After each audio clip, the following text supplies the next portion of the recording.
Gabriel Serville. Bonsoir. Lors de votre intervention à cette réunion, vous avez insisté sur l'importance de ces 3 pandémies dans notre région. De quelle façon ce type d'intervention peut être utile pour notre territoire ?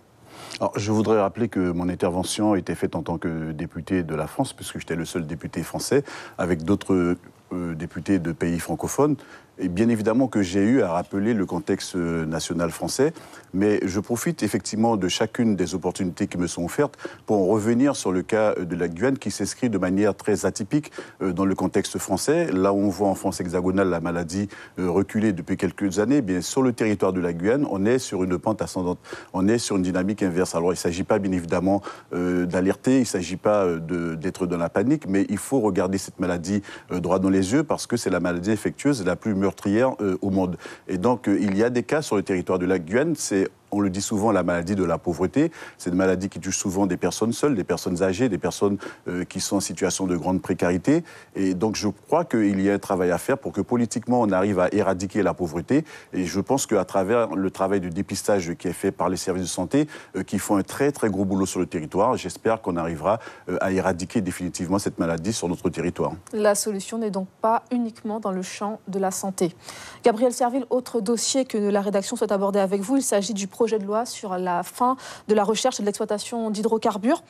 Le Sénat avait acté une exception pour la Guyane sur proposition des sénateurs, amendement retoqué en 3e lecture.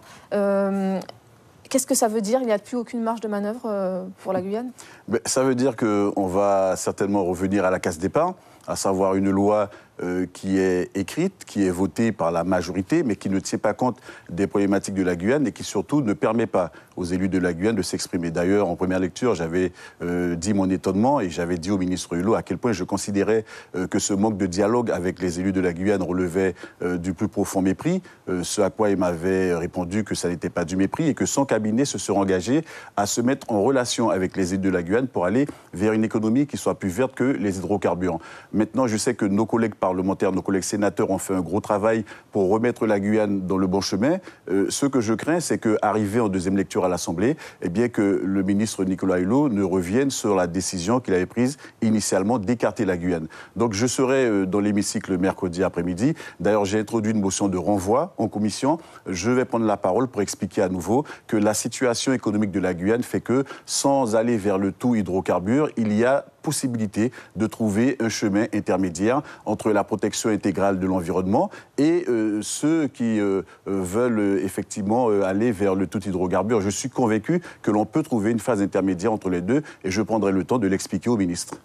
Enfin, autre sujet d'actualité, la fermeture de l'aéroport de Guyane au vol de nuit.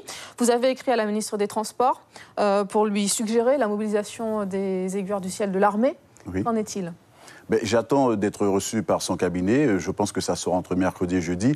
Dans tous les cas, il y a un courrier commun qui a été signé conjointement par les 4 parlementaires, par le président de la CTG, le président de l'association des maires, le président du comité du tourisme guyanais ainsi que la présidente de la Chambre de commerce et d'industrie de la Guyane pour expliquer aux différents ministres les difficultés que pose une telle situation, les conséquences en termes d'économie, en termes de développement touristique. Je crois que ce n'est pas normal que d'un côté, on nous dise qu'il faut s'ouvrir sur notre environnement, qu'il faut aller vers davantage de coopération et que l'outil aéronautique qui nous permettrait justement d'asseoir cette nouvelle dynamique puisse autant souffrir. Je crois que la solution, elle est certainement pas d'être trouvée. Ce sera certainement, j'imagine, une solution provisoire. Mais nous espérons qu'à terme, on va pouvoir orienter davantage de jeunes Guyanais vers les études de l'aviation civile, 2 années de préparation, à l'identique de ce qui se fait avec Sciences Po Paris et qu'après, ils puissent être formés à l'École nationale de l'aviation civile.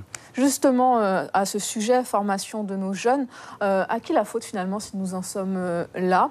Les contrôleurs aériens alertent depuis des années sur la situation. Je pense que c'est une faute collective. Aujourd'hui, il ne s'agit pas de pointer de l'index collectif, ça veut dire État comme élus régionaux ?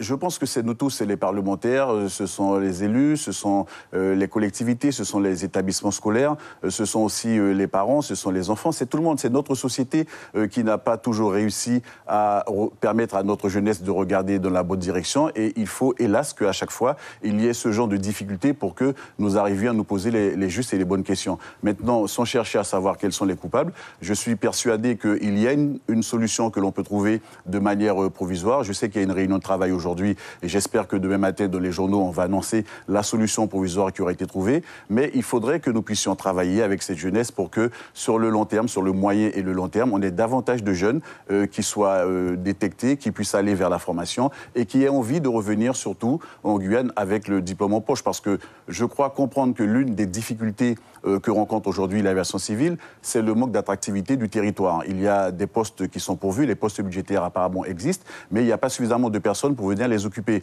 Si d'autres personnes qui ne sont pas issues du territoire de Guyane ne veulent pas venir travailler en Guyane, que ce soit pour l'aviation civile, pour la médecine, pour le professorat, pour les directions diverses et variées, eh bien, faisons en sorte de prendre en considération cette jeunesse qui ne demande qu'à être formée pour qu'à son retour diplômée, elle ait envie et qu'elle puisse venir travailler sur son territoire d'origine. Et cela est certainement valable dans d'autres domaines. Merci Gabriel Serville.